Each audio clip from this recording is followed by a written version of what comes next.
Michael? That countdown gets me every time. I know it sounds like I'm on a new hit drama from ABC. Coming this fall. Can other people hear that music? I think they can because it was actually live at that point in time. So Oh my goodness! when people if they were to watch the replay of the video of this, they would definitely be able to hear that. But I'll make sure I cut it out of the podcast because we got our own intro for that. So Dane, how are you doing on this lovely Monday evening? Very hot, late August night in Northeast Ohio. Yeah, it's toasty. It's toasty out there. It's really humid. I'm drinking water. This is the same bottle, just refilled with tap water. It's nice. We've had a beautiful summer so far. I don't think enough people have talked about that, but it's been a really good summer. Yeah, it's good. It's good, and we got politics happening, and we're recording the MVRed Podcast, and Michael got a new mic. That microphone looks great. It looks like you're in a movie theater, and like somebody with like a big haircut is sitting in the front row. I had hilarious. Some money that I had to dig out of my parents' backyard for my first communion. I decided to buy a new router because it was embarrassing getting like 10 megabytes per second, and we're in 2020 the year, and I'm paying for like 150 megabytes per second. So I was dealing with that. Now getting like 80 megabytes per second. So that's exciting. And then I thought, why not buy a new microphone while we're at it instead of using one of these things here. So wanted to upgrade. We do have a question in the chat from Kurt already. Who's the sponsor tonight, Dane? Who's the sponsor tonight? Gosh, I don't know. I don't know if we are sponsored tonight. I think let me think about that for a second. That'll come to me. Gosh, I'm it's Monday. I'm not even on my game, right? I don't even know who's sponsoring us. That's a good question. It's a good question. So on tonight's episode, we're going to talk about last week's 2020 Democrat convention, virtual convention, which was really and I'll say this for the Republican side as well. I think it's somewhat difficult to watch just because I'm used to being in a big arena, having the balloons, all the people, the cheering and all that. And seeing these virtual ones with pre-recorded videos, many of which were pre-recorded, and then like the really corny Hollywood actors and actresses adding their 2 cents wasn't my favorite, but I don't know. And we'll talk about the ratings and all of that. And then tonight kicking off, we're actually competing against the Republican convention. I'm not even sure who's speaking. Is it Melania Trump? No, I think it's like Donald Trump Jr. Here, I'm going to pull it up. Nikki Haley and Tim Scott. Nikki Haley, I don't like her. I'm not a big fan. Nikki Haley's very fake, in my opinion. She's like the Jeb Bush, right? She's somebody that the Republicans try to push on people, and nobody really likes that person, but they keep popping up. But yeah, it's Nikki Haley, Tim Scott, and Trump Jr. Interesting. So we'll talk about, I want to at least share my thoughts of what I saw of the Democrat convention. Also talk a little bit about what some of the pundits thought of it. I posted something yesterday on our Facebook page about how I thought the ABC Sunday morning talk show, I think it's called This Week, was pretty reasonable in their analysis, but I can't always say the same about good old Chuck Todd on NBC on Meet the Press. Chuck Todd, listen, he doesn't have a chin. Has anybody noticed that? Like, Google Chuck Todd right now. The guy doesn't have a chin. It's like his face is just like one unit, right? Like there's no like neck unit area. I don't trust anybody that doesn't have a chin neck thing. Like, human beings are supposed to have like a chin, and then you have a neck, and it connects your head to your body. Chuck Todd doesn't have it. It's all like I don't know. I don't trust it. Why is Chuck Todd's? Where do he even come from? Where do these pundits come from? Right? Like, why are these people? What gives them the right to opine on American politics? Like, they just ask questions. They're not even very good at asking questions, right? And they just talk to people, and they like ask like 8 questions. I could write down an 8 ask questions. Why don't I have a TV show? Where do they come from, Michael? These pundits. I mean, I can see George Stephanopoulos. I already always butcher his name. I'm not even George Stephanopoulos. Yes, at least he worked in the Clinton campaign. But yeah, he's a partisan Democrat. What did he do? What did he do? I don't know. George Stephanopoulos is a partisan Democrat. Like, he's a huge Democrat, and now like he's like an independent reporter. It's like, come on, give me a break. Like, I don't get it. George Stephanopoulos. He's like not very tall. But he does have a chin. Boy, you're ripping people with no chins, people who aren't tall tonight. You're on a roll. No, but look, here's the point. These people are horrible people. They're horrible people, right? They pretend to be very serious, and they tend to act like they have gravitas. They talk in these deep voices, and they ask the questions that the country needs to have asked. But they're just useless. It's unintelligent drivel. Here's one thing that everybody should do at one point in their life. Go on YouTube and search like 1950 Meet the Press. And there's a level of questioning and sophistication and intelligence on one of those shows. Pull up episodes of Firing Line, William F. Buckley, not George Buckley, William Buckley's Firing Line, right? There's a high level of intelligence and discourse, right? And then you watch like a Chuck Todd or a George Stephanopoulos, and you realize these guys are like, they're getting paid millions of dollars, and they're doing nothing for this country. They're asking just dumb questions. They love to talk about these like little issues, like the issue of the day, like, oh my God, did Trump say that we should inject bleach into our veins? And they're just dumb. It's just, I don't know. I'm so sick of all these people. And they come across as so serious. So somebody has to make fun of these people. Somebody has to be like George Stephanopoulos, whatever his name is like 5'5" and is a total Democratic flunky. And so is Chuck Todd, and he doesn't have a chin. We need to knock these people down to size. I'm sick of it. The elite of all these shows, they just need to be made fun of ruthlessly because they're horrible people. But anyway, sorry, Michael. I'm getting derailed. And I'm sure that's going to happen often tonight. I'm not necessarily a big fan of Chuck Todd. He doesn't. I saw him on, I think it was Friday morning on the Today Show, and he just made it seem like it was just a tremendous convention for the Democrats.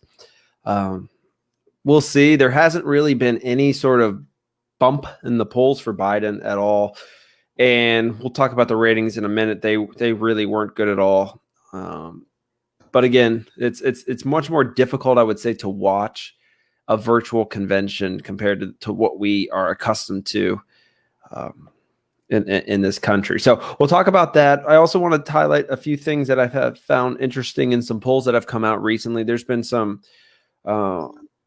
continued tightening that what we discussed on the last episode. There was a CNN poll out on, I think it was Sunday, that was talking about the race being a 4-point race. And that's CNN saying that. And remember, I mean, Trump only lost nationwide by a little over 2 points. So he's really tightened this race up quite a bit, it seems as though. But the interesting number, and I don't want to jump ahead here, is talking about the independents and the independent vote, which in quite a few polls recently has shown Trump winning it as much as 10 points in a CBS one that came out.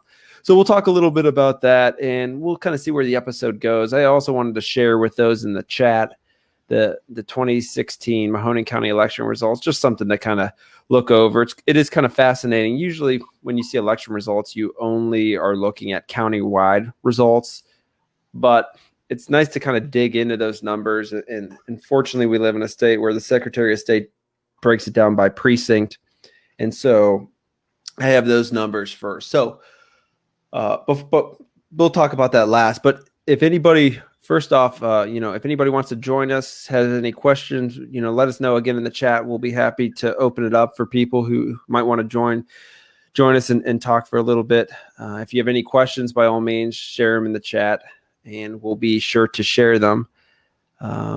Kurt's asking if you're anti-little people. No, not at all. Not at all. That's actually, you know what? I'm just saying Stephanopoulos is a really short guy. Like, he doesn't come across on TV, but in reality, he's really, really tiny. No, I don't dislike Stephanopoulos because he's short. I dislike him because he's a Democratic partisan that pretends to be like an objective, serious journalist, right? So is the rest of the media, but like that's why I dislike George Stephanopoulos. Yeah, Chuck Todd, I think, is worse than George Stephanopoulos. George Stephanopoulos he has a little bit of charisma. I feel like Chuck Todd has zero charisma. I don't know who he is blackmailing to get where he got. I don't really like him. He doesn't even try to be, in my eyes, he doesn't even try to be neutral. I mean, he is just like, to me, every episode he's openly anti-Trump and pushing the talking points of the left, which again, I mean, that seems to be the case with a lot of people in the media, but especially on a Sunday morning talk show when Tim Russert back in the day, regardless of where Tim Russert was at least he asked hard questions of both sides. It just seems as though Chuck,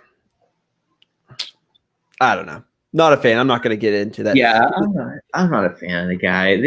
He's just a mediocrity, and like the fact that he's making millions of dollars asking questions it shows our system is fundamentally broken.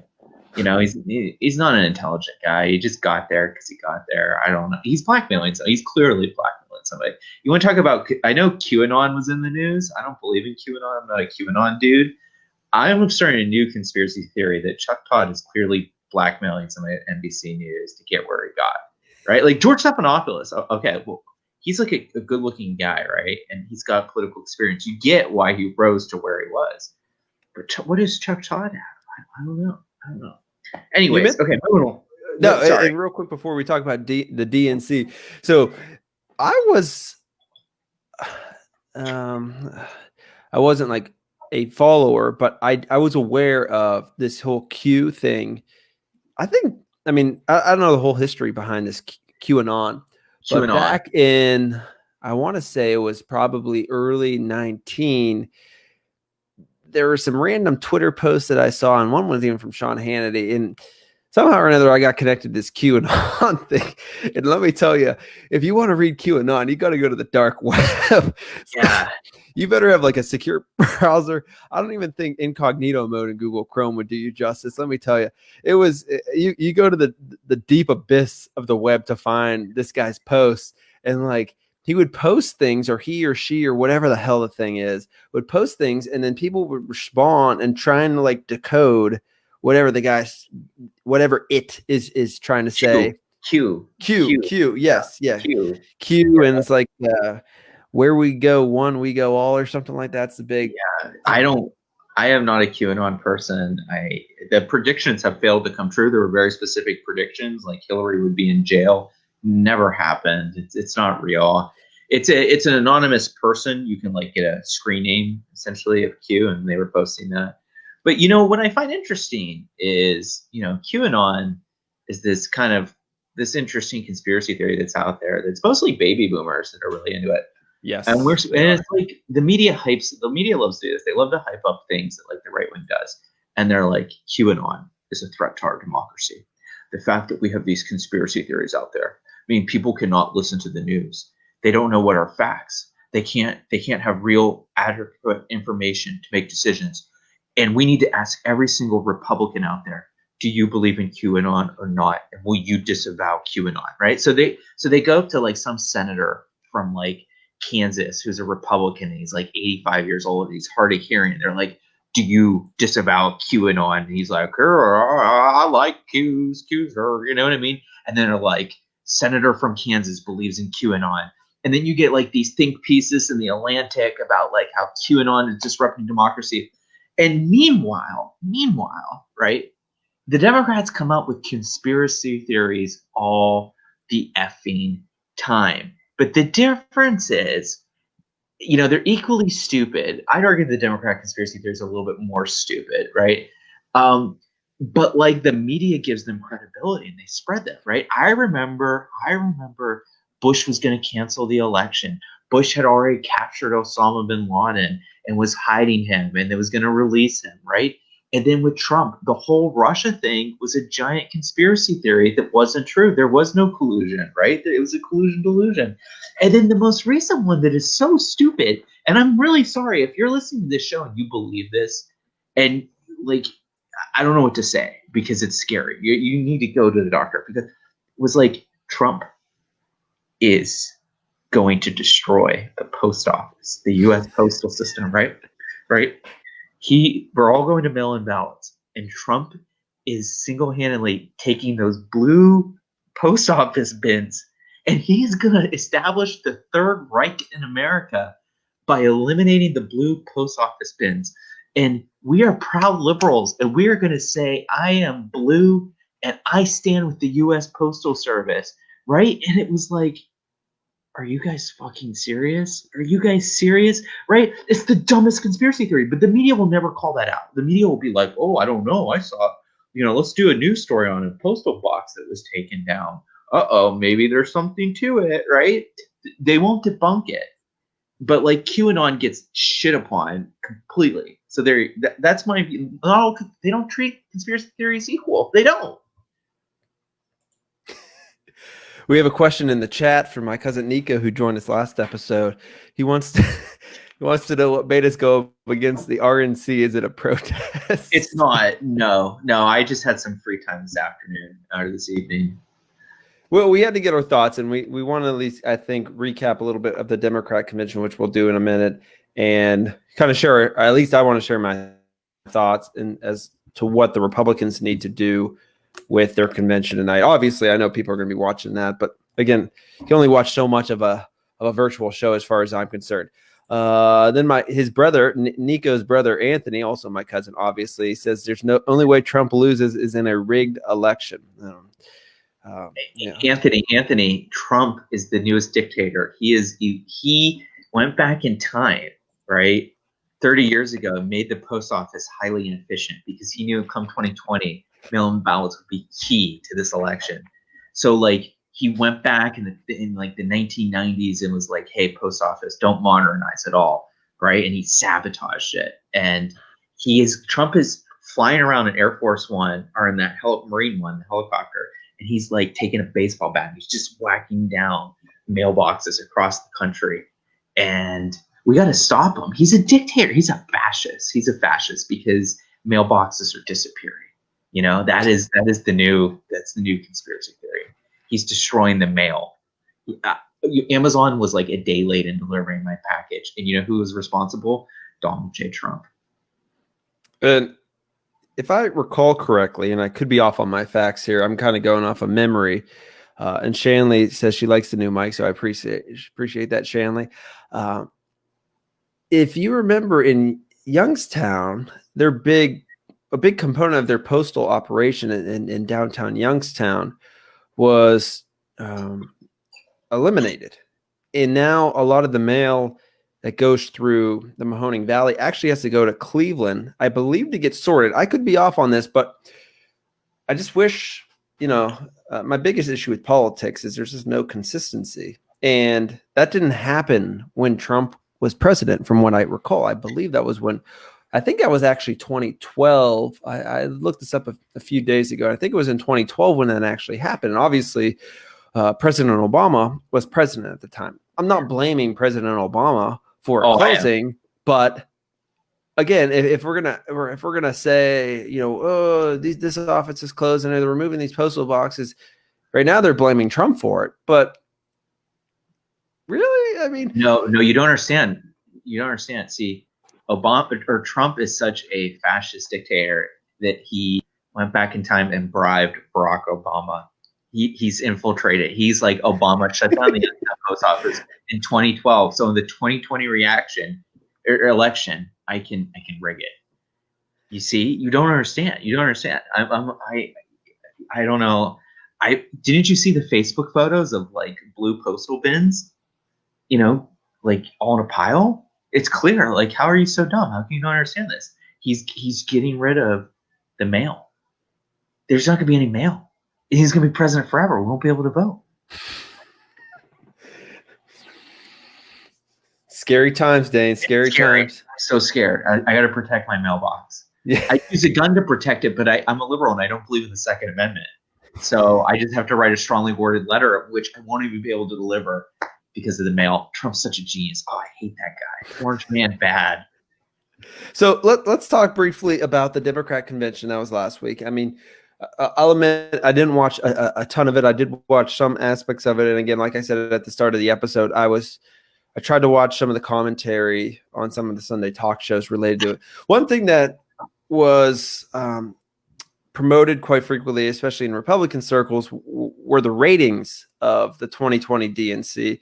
And again, I caution this because I'll share the numbers in a second.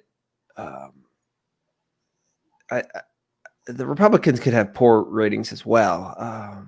So the cheerleading may have taken place a little prematurely, but I think what's most noticeable is night 4 when Joe Biden spoke. He got less than 22 million viewers on the big 6 networks: ABC, CBS, NBC, Fox, CNN, and maybe MSNBC, I think was the other one they're including in there, compared to 28 million for Hillary Clinton in 2016. It was a almost 23% drop night 4. And the entire convention, if you go through at least these reported numbers, the ratings were down 21%, almost 20 million. I know from reading in some of the Democrat circles, they cite the fact that a lot more people were streaming. I do question if you're going to make up a ton of that $22 million person viewer gap from streaming alone. So, one thing I will say this, kind of some overall thoughts. It seemed as though the tone of the convention was focused more on stopping Trump. The one unifier for the Democrats is their opposition to Trump. They don't like Trump. They want him gone. In terms of issues, it didn't seem like there was a ton of when it comes to the issues that was discussed. I know they talked about some with the COVID-19 response, how a President Biden would institute a national mask mandate. But it seemed like the issues, a lot of the other issues, it was lacking. It was, we're going to stop Trump. We have to stop Trump. And they talked about this quite a bit yesterday on ABC as well. ABC did have an interview. I think David Muir had an interview with Trump and Kamala Harris last night, where in the interview, Joe Biden had said he would raise taxes on everybody making $400,000 or more. And he also mentioned that if the scientists came to him that said, we should shut down the country again, he would do it, which I think we learned the lesson of doing it once. It has catastrophic economic consequences. So obviously those last 2 points weren't discussed, but wasn't much in terms of the issues. And I want to throw this at you. Kind of another thought. I think the risk for Democrats is, yes, they're ahead right now in the polls, but the risk for them is that they could be making the same mistake that I think the Republicans made in 2012. Remember, in 2010, the Tea Party, Republicans, midterms, they really opposition to the whole Obamacare. I'm not even sure if Obamacare was even, I forget the timing of that, when Obamacare was actually passed or it was a piece of legislation in the mix. The rallying cry was, anti-Obama. Then in 2012 came around. I think the Republicans made the mistake of thinking that they could use that same rallying cry to win in 2012. Anti-Obama. It wasn't necessarily a pro-Romney vote. I don't think a ton of Republicans were extremely enthusiastic of voting for Mitt Romney in 2012. And I don't think the Republicans did necessarily a great job that year on focusing on the issues. Again, it was anti-Obama. And the risk for Democrats is doing that same thing in 2020. Because here's the risk. Joe Biden has a huge enthusiasm gap. And Joe Biden is not this generational candidate. I mean, he's been in Washington for 40 plus years. He's not like a real exciting candidate in any way, shape, or form. So it's not like a pro-Biden vote. It's an anti-Trump vote. And where I think it could cost him, and which we'll talk about a little later on this episode, is where the independents are right now. Because yes, anti-Trump resonates with Democrats, and that's a rallying cry to bring them together. But is it enough to win a general election? We'll see. But it's the risk of making the same mistake the Republicans, I think, did back in 2012. Did you watch any of the speeches, Michael? Which of this past week? of the DNC. Yeah. Not too much. I mainly saw highlights. I'm trying to think. I saw a little bit of Kamala's, and then who spoke? I saw a little bit of Bill Clinton's, who surprisingly had one of the shortest. I think I forget how short his speech was compared to what it was 4 years ago, but not too many of the others. Again, I'm kind of going off of articles I read. Yeah, I watched some of it. So, and the reason I asked that was from what I saw, I think you're generally right. I think that's a good observation. From what I saw Elizabeth Warren, I saw Kamala Harris. I don't mean to mispronounce her name, but I feel like it's shifted. It has shifted all over. It definitely has shifted, right? Kamala Harris, Elizabeth Warren, Barack Obama. I saw Barack Obama. I didn't see night one. I was busy working. I didn't get to see. I watched a little bit of Joe Biden and Jill Biden. Doctor. I think it's Doctor Joe Biden. I saw some other clips which were kind of weird and funky.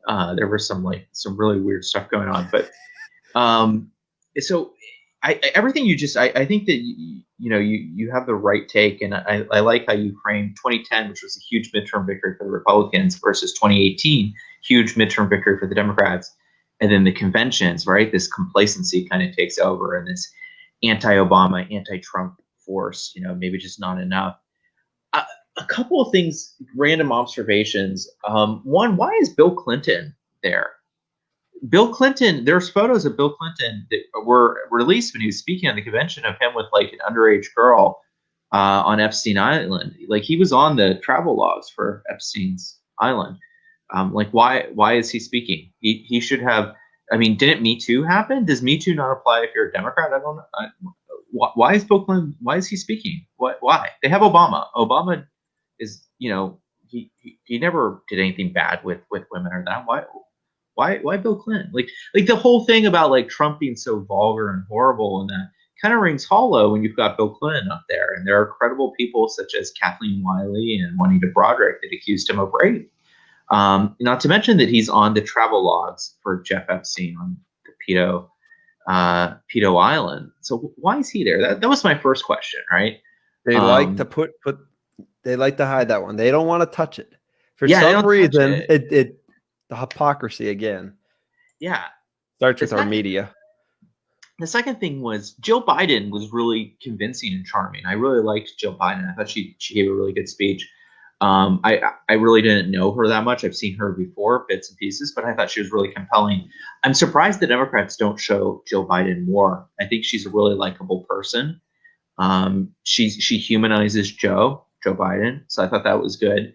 And then another question I had was like Hunter Biden was there, and Hunter Biden impregnated a stripper, had an affair with his brother's widow, and abandoned the child of his stripper. Why is he up there, right? Like he's not a good person to be up. Why is Hunter Biden up there? Like we destroyed Kavanaugh over these like very thin accusations, and yet they're parading Hunter Biden. Like, hey, bud, why don't you pay for the child you sired, Hunter Biden? That was weird. Brock's speech, I thought he's very charismatic. He did very well in the forum, but like Brock's speech was he was kind of like very passive against Trump, I noticed. And overall, I don't know. Here's a question I have, and it's a genuine question. Where do the Democrats stand on foreign policy? Are they against the wars? Are they for keeping our troops in Afghanistan? I didn't hear it come up at all. Are they the interventionist policy party now? Or are they the ones that want us to invade the Middle East and remake it for democracy? Because that failed, but they're very silent about that. And, Joe Biden was in favor of every disastrous war that the United States has fought for the last 20 years. Where are the Democrats on foreign policy in these endless wars? You don't hear about that anymore. It was very much like, there are all these problems with America, racism, right? Nobody likes racism. And don't elect us Democrats, we're going to fix it. How are you going to fix it? Well, we're going to fight systemic racism. Okay, but what are you going to do? It doesn't matter, right? Just shut up and vote for it, you idiot. We're not Donald Trump. That was the convention in a nutshell, in my opinion. Yeah, and much was said about Joe Biden's speech because, from all accounts, he did a good job. He didn't have any issues, no gaffes or anything. I do push back on it some. It is from a teleprompter. It's not. It's completely different than a debate. And I saw some people in Republican circles on social media saying they were kind of surprised he didn't have one of his gaffes or anything, but a script, which is what he had to do. I mean, when you're up in the polls like he is and hiding in the basement, sticking to the script and not making any strategic errors is really important. So again, I think Republicans have this thought process that every time he goes public, he's going to do something questionable. Which if you watch Monday night, he did say something to the effect of like he went on screen when Jill Biden was done and he said, "Hey, I'm Joe Biden's husband" or something like that. Again, questionable thing. We'll see how it happens in the debates. I think they'll have him ready, but again, 3 debates, 2 hours each, whatever it is, or 90 minutes each. Let's just say 6 hours total. I think he's bound to have at least 1 or 2 gaffes or one of his slip ups. But I think he did what he had to do. Again, the polling right now that I've seen hasn't showed any sort of bump whatsoever, which again doesn't surprise me based on the fact the ratings really weren't good. I'm not sure if a lot of people who may be typically starting to follow politics watched it just when you're down 20 million viewers in the course of 4 nights. Another thing is I believe Hillary spoke, which was kind of fascinating that they would even have, put her out there. Another kind of washed up name who still is not over the fact she lost in 2016, although everybody knows going in that you don't win based on the popular vote. You win based on the Electoral College, and it was her own inaction which cost her the election. I mean, she lost 3 Rust Belt states by less than 100,000 each, and it's her own damn fault that she didn't win. So, in the chat right now, my friend Robert Swicka says, I'll share this on the screen. What's sad is in both parties there aren't names that have such respect nationally to really convince voters to sway one way or the other. I think the one point I do agree with, they are relying on old folk tail names who were once political figures. It does seem like that was, at least on the Democrat side, that they did throw a lot of their old names out there, with Clinton, Obama, Hillary. I'm trying to think of the Republican lineup. I don't know if there's any. Well, the one thing is a lot of old school Republicans don't like Donald Trump. You're not going to have George W. Bush out there. No, and John McCain obviously passed away, and he was never a fan. So Mitt Romney, another previous nominee for the Republicans, hates his guts. So they're not strolling him out there. It's a huge loss, right? Oh, they had John Kasich at the Democratic convention. Big mistake on my part for having a sign in my yard for him. I was John. Poor choice by me. He is a classless individual. It's not because he supports the Democrats, to be very clear. It's because he was the governor of the state of Ohio, and the Republicans had their convention here, and he didn't even attend and welcome them to the state, right? Like, even if he were a Democrat, he should have still have done that. Both parties are kind of running on fumes, and both parties are kind of banking on the legacy of boomers. I mean, the Democrats, I will give them this. They do have Obama, right? Who's he's in his 40s or 50s, early 50s. He and Michelle are genuine political talents. But the fact that they were trotting out Bill Clinton, it's like, come on, guys. Hillary Clinton, Hillary's stale. Here's one thing that I saw about the Democratic convention. I think this kind of goes on this topic, right? They were playing all this 60s protest music, right? And it's like, how many more decades are we going to have to listen to this stale boomer rock, right? Imagine, if you would, the Generation Xers insisted that like Nirvana be played at every single political convention from like 1992 until today, right? That just seems absurd. Like Nirvana for 30 years, but yet the same 60s rock songs, and some of them I like, get replayed at every convention. And I swear to God, like, Creedence Clearwater Revival gets played at every Democratic convention.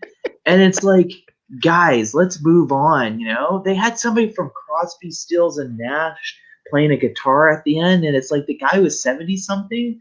And it's the Democrats. This is what gets me. It's like they're the party of Wall Street. They're the party of foreign intervention. They're the party of neoliberalism, right? They're the party of Bill Clinton opening up the borders, TPP, NAFTA, etc. But yet they trot out these old, like, we're rebelling against the establishment guys.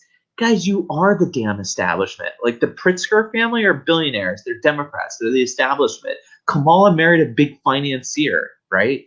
They're the establishment. The Dems are the establishment, right? And yet they still play up this tired old trope of, like, we're fighting the man, and it's the 60s, and we're rebelling against the squares and that. It's like, give me a break. Give me a freaking break. Like, Pete Buttigieg is CIA. Mayo Pete is CIA. You're the establishment. I don't know. Well, I think you bring up a good point with the establishment. The Republican establishment has, in my eyes, in many ways, has lost out to this new Trump wing. They've struggled. They've lost control, and then you've seen the likes of Kasich. You saw McCain. You see Mitt Romney. You see Jeff Flake. These establishment Republicans they've lost control of what the Republican Party, at least in their eyes, once was. And it's a gamble, I would say, for the Democrats to go with somebody who's been in Washington for 40 or 50 years. He certainly isn't the future of the Democrat Party by any stretch of the imagination. I know, Dane, you've talked about AOC being the future and kind of what she represents. Maybe not necessarily her, but what her and the squad represents is that's kind of their vision moving forward. I did want to mention something real quick on John Kasich because I thought it was kind of interesting. Chris Christie, former governor of New Jersey, who's an ABC analyst now, he went after Kasich. And I just want to read this quote. He was talking, I think, after the Kasich spoke, and he said, and here's the quote starts, "Just to show you where John Kasich's standing is in the Republican Party, when he was the only Republican governor left on the stage in the 2016 primary, Donald Trump, Ted Cruz, and John Kasich were the three candidates left. Do you know how many Republican governors of his sitting colleagues, endorsed Kasich? 0. And the reason they didn't endorse him is because he's a backstabber and he's an untruthful guy. Tonight, Republicans are going to look at that and go, you can have him. Please, believe me, give us a break. Get him out of our party. You can take him for a little while." And then he said at the end, which I thought was really interesting, because on top of that, I've worked with John a lot. He's exhausting. So it was interesting for a fellow governor, Chris Christie, who, I haven't heard too much about him lately, to kind of go after Kasich like that. I think my biggest issue with Kasich is, again, as somebody who previously had supported him, was in the 2016 convention for him in his own state, hosting his own party's convention. He had this little feud, his, again, opposition to Trump, his hatred to Trump, jealousy, what have you. And his refusal to go to the Republican convention is just something that has stuck with me.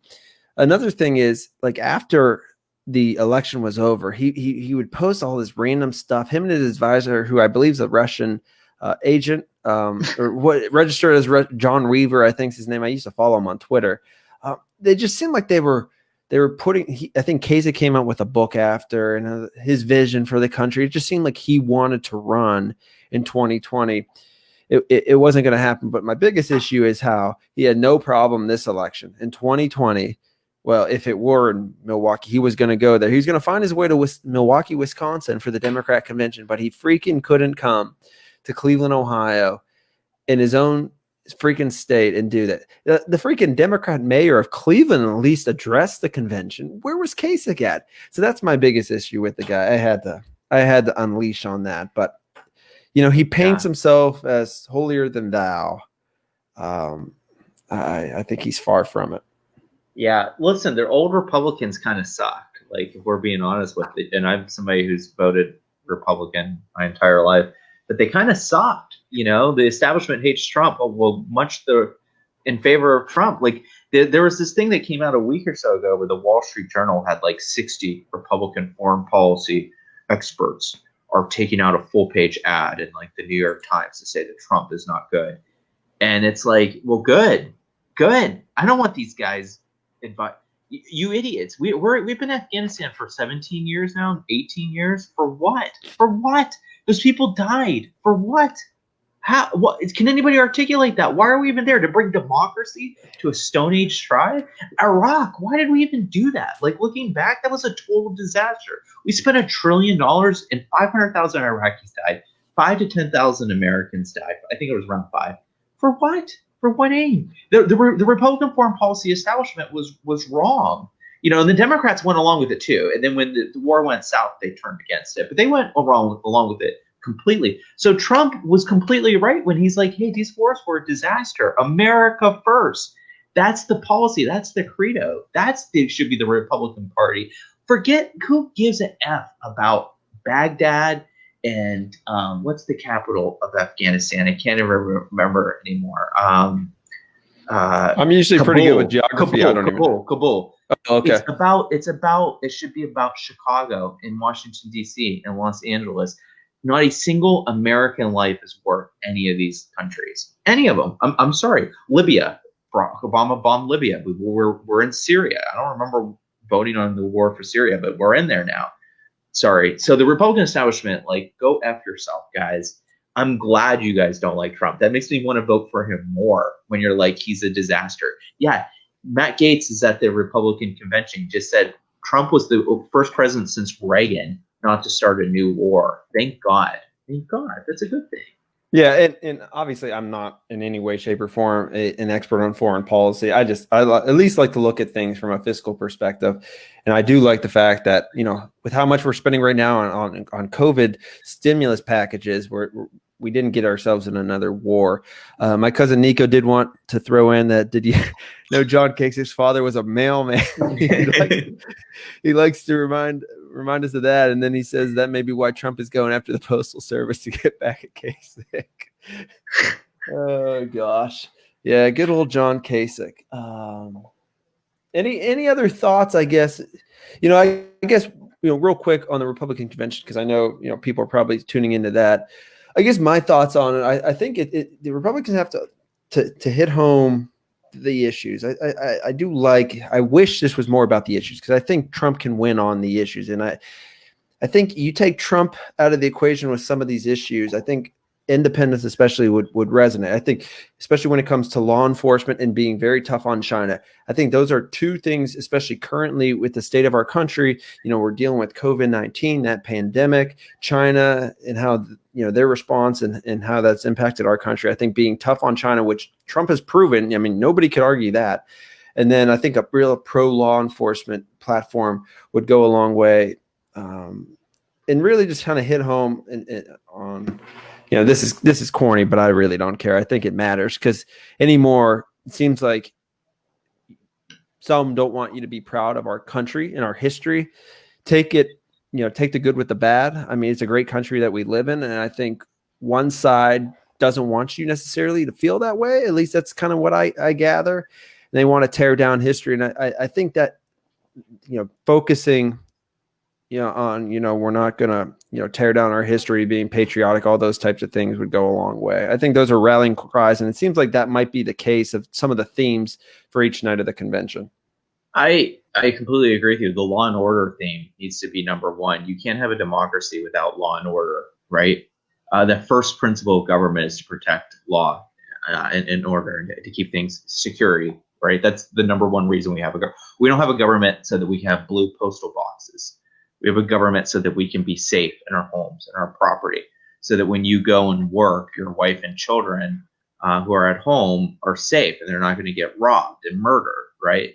And we have, the Democrats are turning a blind eye towards violence, towards lawlessness, and towards destruction. Right now, we just had, there was a police shooting yesterday where, a black man and white police officer shot the guy.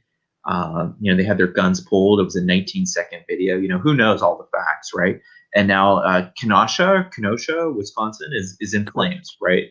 And innocent people, innocent businesses are suffering, right? So, I work in downtown Cleveland. Downtown Cleveland has not come back from the riots, not the COVID, but riots. They destroyed a lot of the stores, and it's a dead city. These riots have hurt Americans all over the country. They've destroyed and gutted downtowns. And we need somebody to come out and say, you know what, America's a good country. It's a fundamentally decent country. It's not a perfect country, but it's our country, right? And we should be proud of it. And no longer should we surrender the moral high ground to these cowards who use bricks and Molotov cocktails to make their points, their political points, right? No. No longer should we. Nancy Pelosi today just said that Republicans are domestic enemies. Domestic enemies. That's disgusting language. If the Republicans were to say that, I totally condemn it. But for the Speaker of the House of Representatives to say that Republicans are domestic enemies, right? It's part and parcel of the left wing's turn towards this totalitarianism. They can't win the argument. And Michael, to your point, we need to have an issue, or we need to have a race on the issues, because we can win on the issues. We have the right issues. No more wars overseas. No more trade with China. Building American jobs back home. And patriotism, law and order. Taming coronavirus. All these different things, right? These are winning messages. These are winning issues. We should be proud to run on the issues. I agree wholeheartedly with you. I think one last point maybe related to that is, and I didn't touch on it when we were talking about the Democrats. I believe there was maybe a proposal coming out of the Biden side that was going after taxes on investments some more, especially when it comes to stock sales. I think it's like a small percentage per transaction or something like that. I don't know if you saw that, Dane, but it was. I didn't. Yeah, I think Kamala Harris was actually touting this, and that would raise like 10, or I forget how many. It was a pretty substantial dollar amount, but it was just again another tax that they're looking for to fund their big government agenda. I did want to throw that out there because I forgot to mention that. But I agree with your points on the Republican convention, especially on the issues. I think they really got to hit home the issues, and which I think kind of go off of that now moving forward with this campaign is I think you're going to see Trump go out there. He's already been able to do some small rallies. I think you're going to see that where he's going to continue to go city after city, maybe go to airport hangars, things like that, outdoor settings where maybe he's allowed to have some sort of audience and campaign on these issues. And sooner or later, I don't think the Biden stay in the basement strategy is going. You could continue down that stretch. You just can't keep hiding him. You can't keep him off of the Sunday morning talk shows, those types of things.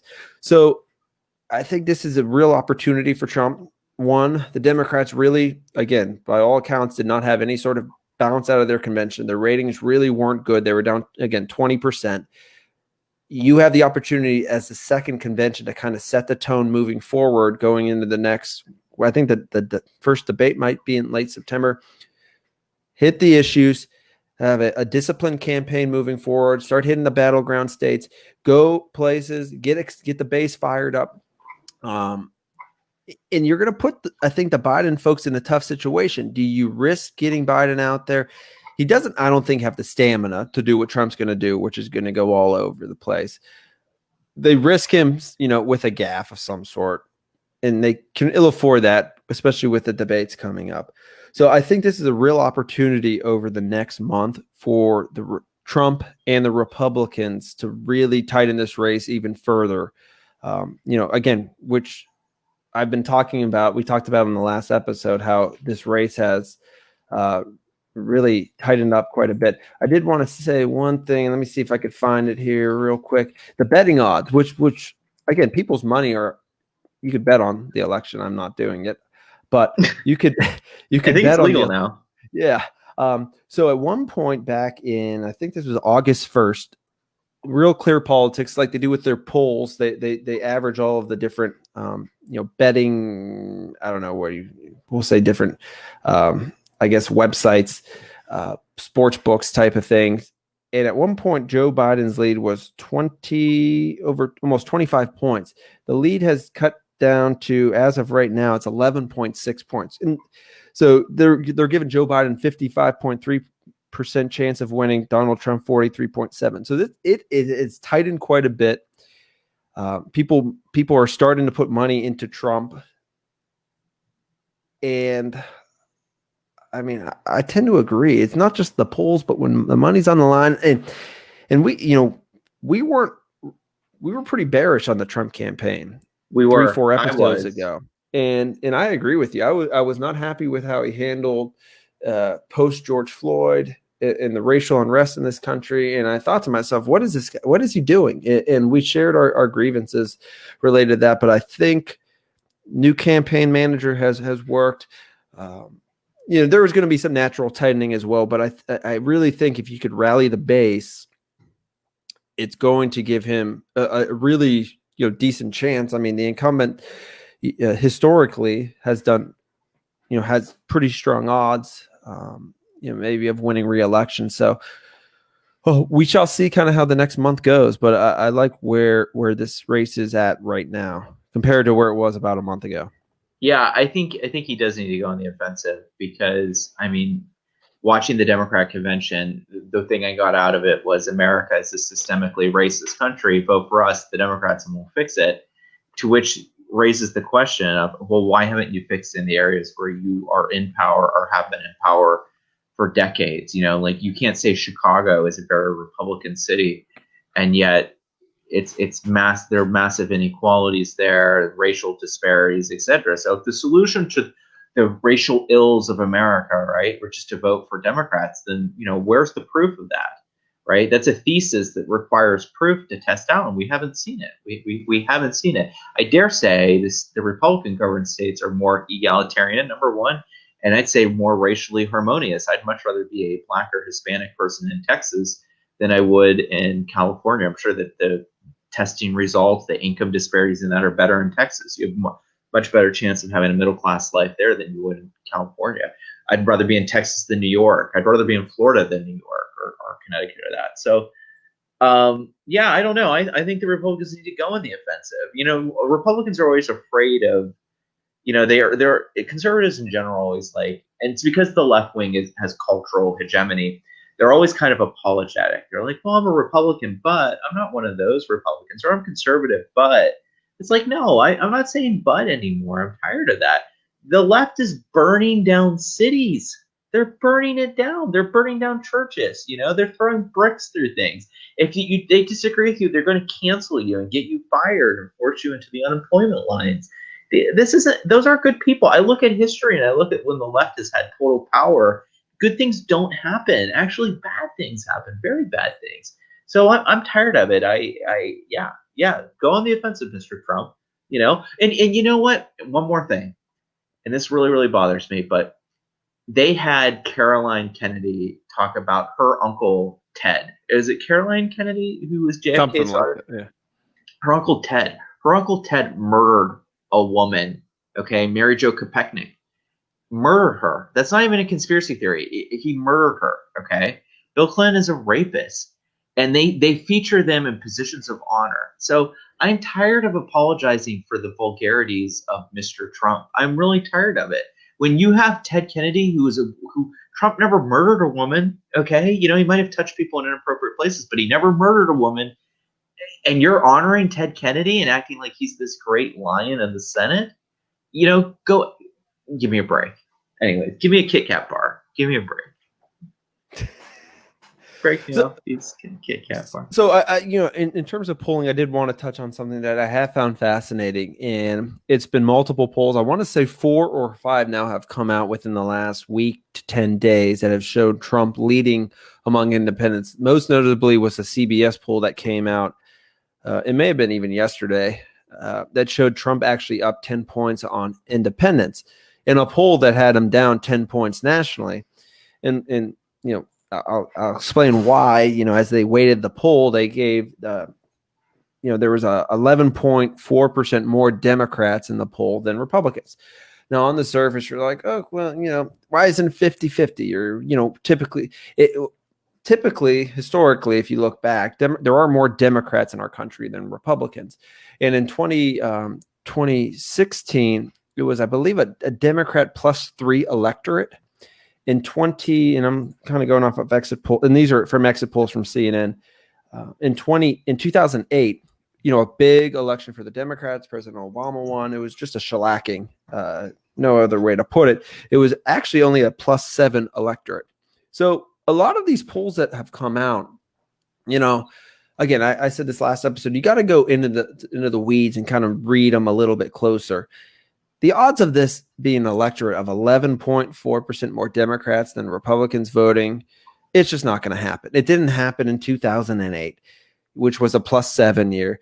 Last election was +3. Maybe you could see somewhere in between, let's say +5. If it's a +5 electorate and Trump's winning independents by 10, in my eyes, it's virtually a neck and neck race. And I think as some of these pollsters kind of go more into like a likely voter model as opposed to a registered voter model, you're going to see these national polls that show these huge leads for Biden, which just to me makes zero sense.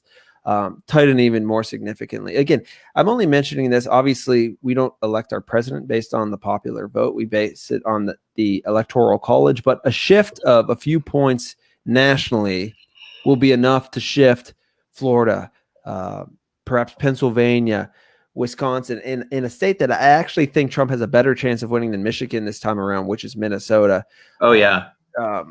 I really honestly do think that. And so you got to kind of watch it. But if you see a tightening nationally, a lot of those swing states where Trump might be just down a couple, 1 to 3 points right now, event become either a tie or a slight Trump lead, which is, again, how you win an election. So that's going to be something to watch. If Trump wins the independents by, more than 5 points, I like his odds. And just for some context, in 2016, he won them by, I think it was 3 points from the CNN exit polls, 3 or 4 points. So, which is kind of surprising. Again, the way the media makes it seem like you would think, like, why would any independent want to vote for Donald Trump? But again, I think some independents are like, take the personality out, take Trump out of the equation. We like kind of what he's done on a lot of issues, and they resonate with him on a personal level. So that's going to be a number to really watch. This is the independent number in these polls moving forward. Yeah, I agree. I think that, there's a big disconnect between the national polls, which show Biden up around 5 to 10 points, and the state polls, which show to be much tighter. And the way I unite the two in my mind is that, Trump doesn't need to win the national polls to win the election. He just needs to get it tight.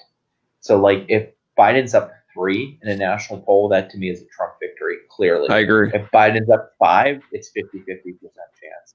So I think you're absolutely dead on in your interpretation. And I think it will be independents to determine this for Trump. I think the Republican base is united in favor of him. Democrats are united against him. It's going to be independents that, determine if he wins or not, and where he wins. I agree with you. Minnesota, I think he could win Minnesota. I actually think he's more competitive in Michigan than people realize. I think it's hard to poll Michigan well. True. I do worry about Sunbelt states like Arizona, Florida. That's where I lose sleep at night. But I think Ohio is going to vote Republican. Like, I don't think there's any chance that Ohio. Here's one point I want to put out there for you, Michael, and this might lead into the next point. If Biden were truly up by 9 to 10 points, right? Ohio, even though it's been trending red, should be a blue state. Correct. Okay. And I feel, and this is kind of gut stuff, I feel Ohio is safely Trump. Like, I don't think Ohio is going blue. It might be at a smaller margin than before, but it's like 5 points or above Trump. Okay, if that's true, then Biden's not really up 9 points. So I just look around the area, and I kind of know the different areas in that. I think Trump is up in Ohio. If that's true, Biden is not up 9 points nationally. He's just not, right? Like, you can't make those two things work. I don't know if you think through it the same way, but yeah, I think you have a good way of looking at. Again, Ohio was more Republican last election than maybe historically it has been. In some way, it at one point in time, it was a bellwether. Maybe as it trends more red, it's not going to be the case anymore. But you bring up a good point. There has been a couple polls out that it showed maybe Biden tied with Trump. There was actually one out that actually came out today, but it's from 3 weeks ago, that had Biden up 1 here. But it was a Democrat internal poll, which automatically, in my eyes, is a red flag. Well, one thing I'll say like on a local level is, especially kind of from looking on social media and just driving around, especially like in Canfield and Poland, there are a ton of Donald Trump signs out. Again, I've started to see more Biden signs start popping up in some parts of the area, but it's still like a vast majority of the signs out there right now are Trump signs. So, but I agree with your point. I think if this is truly a 9-point race for Joe Biden, there's no reason he wouldn't be up like 4 to 5 points in Ohio. And right. There's not like a huge divergence, I think, when it comes to Ohio versus the U.S. At least not in 4 years. I don't think there has been. Right. Even if Ohio is more Republican, it still should be. If Biden's up 9 points, you should still see more evidence of it, right? And I think you and I both know the state very well. Like the Youngstown suburbs should be solidly blue if Biden were up 9 points. They should. Like, you should be seeing tons of Biden signs. You shouldn't be seeing very few. Like, you'll go out to the red counties. Yeah, you'll see Trump signs there. But like Trumbull County, Mahoning County suburbs should be blue if Biden were truly up 9 points. And they're not. They're very red. And I've heard from other people who have confirmed what you said, that like Cornersburg, west side of Youngstown, right? Yep. Lots of Trump signs. Yeah. 2 minutes from my house. 2 minutes from your house, yeah. Wow, this is a good lead-in for you. Did some analysis on and I will. Let me post this in the chat, and I'll be sure to share this on our Facebook page, because obviously I know a lot of people are watching the convention, but I'll share this kind of in a post just because I think it's some good information. And I guess real quick, one more point. You mentioned Florida. I don't know if I posted this on our Facebook page. I did post it on our Twitter page probably a week or two ago. I took a dive in the Florida polls because they were way off in 2018. If you remember, DeSantis really stood no chance to win against Andrew Gillum in 2018, and Rick Scott looked like actually he was had a better chance of winning the Senate seat against, I think it was Bill Nelson. But I took a look at the polls there, and I'm trying to pull it up right now. But like, if you look at the Real Clear Politics average or the 538 prediction or some of the pollsters like Quinnipiac, it wasn't even like it was like 3 to 5 points off the last 4 major statewide elections. So right now, Biden's up down there, I think 3 or 4 points, and I just pulled this up right now. So I was a little off. So like 538, Nate Silver, big political prognosticator, modeler, all that. His numbers were off the last 4 elections, and this is Trump, Clinton, Rubio, Murphy, Scott Nelson, and DeSantis Gillum by 3 points. Quinnipiac was off 4 points, and then Gravis was off 3.5 points. So there's something there. It seems like some of the pollsters the last 4 major statewide elections are missing some sort of voters because they're definitely skewed more Democratic. So again, if it's a 3 or 4 point race lead for Biden right now, when the polls have been off about 3 points, to me, it's neck and neck. And I do find comfort in the fact that in 2018, the Republicans didn't look like they were going to win the state or the U.S. Senate seat there, or the governor's seat, and they ended up winning. And it was, again, very reminiscent of 2016. Democrats took a big lead early. Then the panhandle came in. Republicans took a lead that they never lost. So I do find some comfort there. Arizona might be, I do have some concerns there, but something about Florida, it's just such a unique state. From it the panhandle's more like Alabama or Mississippi, and then you got other parts of the state where you got a lot of Northerners, a lot of Ohioans, in certain parts of the state. So we'll see how it shapes up there, but I am somewhat confident that he can win Florida. Now, what I posted in the chat was the Ohio Secretary of State on their website. If somebody's really bored like I was this weekend, you could actually pull the election results, and it's by precinct. And it's not only the presidential one. You could use state issues, state rep, all those types of things by precinct. So what I did is, since Youngstown's in Mahoning County, unfortunately for Dane, a former Trumbull County resident, I did not pull it for Trumbull County, but I could. Is I pulled the information and I aggregated it by township or city or village within Mahoning County. And there's a couple obvious ones like you would expect. Like the city of Youngstown went 76% to Clinton. Camel went 67% to Clinton. But this is a very blue county that typically goes 60 to 62% for the Democratic candidate in the presidential election. Kind of from a quick glance here, I think those were the only two communities that even go Austintown. Sorry, I didn't mean to interrupt you. No, you're fine. But those were the only two that were over 60%. And again, typically this is a county that goes 60 to 62%. Now there's a few other ones that Clinton, won slightly, like Austintown that you mentioned. What else here? We have Lowville. That's kind of a random one. And in Struthers, kind of another blue collar, river community there. But it's really fascinating to kind of to look at these numbers. Canfield went very strong to Trump, which I expect to happen once again here. But the rural parts of the county, which again aren't a ton of votes, in aggregate, but the margins were very large, and some, 50% margins in the more rural parts of the district. That wasn't always the case. They were, solidly Republican, but not at those margins. So, I shared that in the chat, but it's something to kind of to look over, especially if you live in Mahoning County. I thought it's kind of fascinating to kind of look at the different, especially the suburbs, to see how they voted.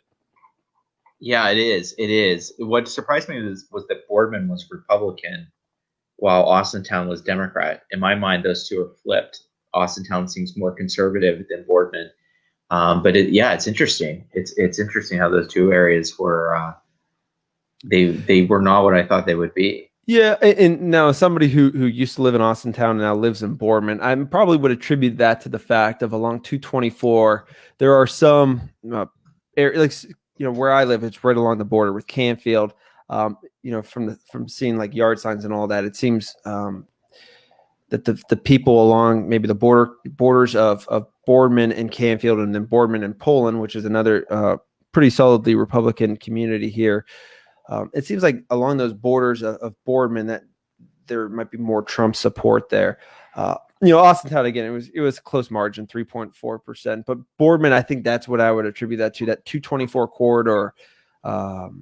Especially if you go anywhere south of that, closer to Western Reserve Road, I think the same would be said there. But again, interesting numbers for a pretty blue county. And another thing I did post, and I'm just kind of all over the place right now, and I think I posted this on our Facebook page, was what I thought was kind of interesting, as a political guy, was the 2016 absentee results versus the election day numbers. I don't know if Dan, did you see? I didn't get to see that. No. What's the main takeaway? Well, fortunately, I was able to find the absentee results for Trumbull County, kind of a rough estimate for Trumbull County, and then the actual numbers for Mahoning County. And I remember on election night early on, Hillary Clinton had pretty solid leads, double-digit leads actually in both counties. And I'm seeing if I could pull this up here. Naturally, although I get a new router, my internet's still slow here. Let me see if I can go to the post. But it's fascinating that on election day, if you kind of take the final results and subtract out the absentee, Donald Trump really, really did very well on election day here. And I've been trying to ponder as to what that's attributed to. And I'm trying to see here. And I think, let's see here. Okay, here we go. This was posted, and I'll post this in the chat 6 days ago. Here we go. So, like in Trumbull County, Dane, where you're originally from, Trump won the election day vote by 13 points, which is like a huge number. Whoa. And then in Mahoning County, he won it only by 6 points. Trumbull County ended up going almost 7 points to Trump. Mahoning County, Hillary won it by a little less than 3 percentage points. But it's really interesting to see how well Trump did on election day. And I've been trying to figure out, were those people just going to vote for Trump, or was it a late shift, or what that was? So here's the point, right? And the reason why Trumbull, Mahoning County are so important, and it's kind of repeating what I just said, but if this holds in this election, there is no way Biden is winning by 9 points, right? If you're from anywhere else in the country, Michael and I are telling you this area, which is a big swing area, is red, and it looks just as red as before. It might even be redder, right? And what we're telling you is, if that is true, then the polls showing Biden at 9 to 10 points in the lead are false. They're just false, right? Because the area, it can't be that much divergent from the overall U.S. vote count. Maybe a little bit, but not hugely so. So I guess my big takeaway is, and this might be one to close out the episode, Michael, do you think where you stand now, the numbers that you're looking at, the results, do you think that's going to bear out a second time? I actually, early on, I would have said no, but the more, from yard signs, you can only read so much in the yard signs, but listening to talk radio and talking to different people, I wouldn't be surprised now. I don't know if it, like in Trumbull, if Trump would win it by that margin, but I don't think the Democrat platform right now resonates with the old school Democrats or independents here, especially here with the type of Democrats. We were always a reliably blue area, but we were never, and I think I even touched on this last episode, we were never a like San Francisco Democrat, which is kind of like the Democrat Party now. You hear much, especially on the radio, you hear people say, I didn't leave the Democrat Party left me. I think like the Mahoning Valley is ground zero for that. It's just not what it used to be. And I think what could work in Trump's favor, especially like, if some law enforcement unions were to come out in favor of them, and other union voters, maybe the management or the leadership of unions may not vote for or support Trump, but I think the membership in large numbers probably does support Trump. And especially, I think the biggest thing here is China and how he's renegotiated NAFTA as well. Those are two things that really hit home in this area. And I think Trump has delivered on those promises. And I think that's going to help him. A lot of the other fluff and all that other stuff. Remember, we're a community that had Jim Traficant as our congressman for a number of years. And in some ways, Jim Traficant was a populist. Maybe he's 20 years. He's kind of like a preview of what Donald Trump was. He didn't really have much of a filter. He just said things that, maybe left you scratching your head. But at the end of the day, a lot of people around here supported him because they felt like Traficant had their back. It didn't matter necessarily, what side he was supporting on an issue. He had their back. So I don't know. It's early for me to say, but I think there is enthusiasm for Trump still here in the Mahoning Valley.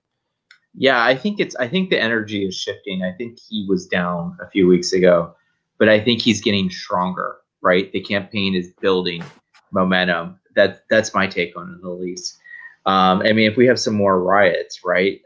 I think that only helps Trump. I'm not trying to be cynical here, but like, how many more cities can you burn down, right? Before it's like, what's the point of this? You just have ruined stores. How did anybody get helped? How did it help anybody? I don't know.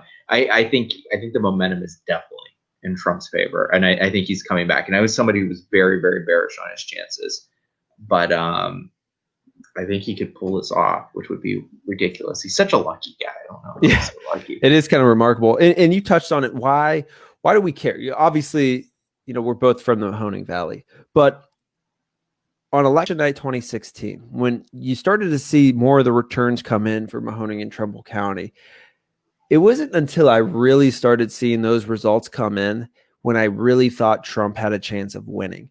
I was watching, I have vivid memories of that election night, and I've watched kind of glimpses of election night coverage on YouTube, from the different networks, and I vividly remember following Florida. And while Florida was coming in, the Panhandle came in. When Trump took the lead there, I went back to Ohio, and I might be a little off on like the timestamps here, but Ohio early on, like through 35%, Trump was losing, and then Mahoning and Trumbull started coming in, and I started seeing these numbers, and I'm like, whoa, something's happening here. And kind of how Mahoning Valley is, Mahoning and Trumbull County, it's very symbolic of the Rust Belt in general. So when I started to see Western PA, and when I started to see these Michigan results, it all started to connect. And, I was fortunate, again, I didn't predict this in any way, shape, or form, but the writing was on the wall when the race was tightening here. And then when Trumbull went to Trump, and that was really at the point when I realized, like, something's happening here. The pundits completely missed it. And I honestly think Trump's going to win this election. What a perfect note to end on. This episode started with me making fun of Chuck Todd and George Stephanopoulos, who are classic pundits who know nothing, yet they get paid millions of dollars to ask basic, fourth grade level questions. And they totally miss the Trump campaign. And did they lose their job? Did any pundit lose their job? They're supposed to be experts in politics. Did they lose They doubled their down on No, they doubled down. Yeah. And here we are again. So there you go. It's a little like bookend to the episode. It is a bookend. And my biggest issue with the pundits is I pretty sure it was Chuck Todd said, we did a poor job. We need to get out there, in the heart of America, middle America, and try to figure out these voters. And they, in my estimation, they never did that. And it could cost them again this time. And I think they've just doubled down on their, opposition to Trump, their animosity towards Trump.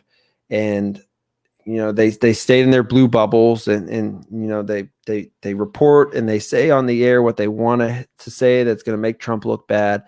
But again, if you come here, ground zero for crossover voters from Democrat to Republican in 2016, I don't think you're going to see a big shift back towards the Democrats at all in 2020. So good discussions. Any last thoughts, Dave? Here's the thought on these coastal elites. These people hate you. They hate you. They hate your families. It's not that they're out of touch. No, they're in touch. They just hate everything you stand for, you believe, you worship. Okay, and they're waging a decades-long war against you. These the coastal elites, and make no mistake about it, right? If your store were to get burned down and your livelihood were to get ruined, or your job were to get outsourced, or if your son were killed in the deserts of Afghanistan or Iraq, they wouldn't care. Okay, so keep that in mind.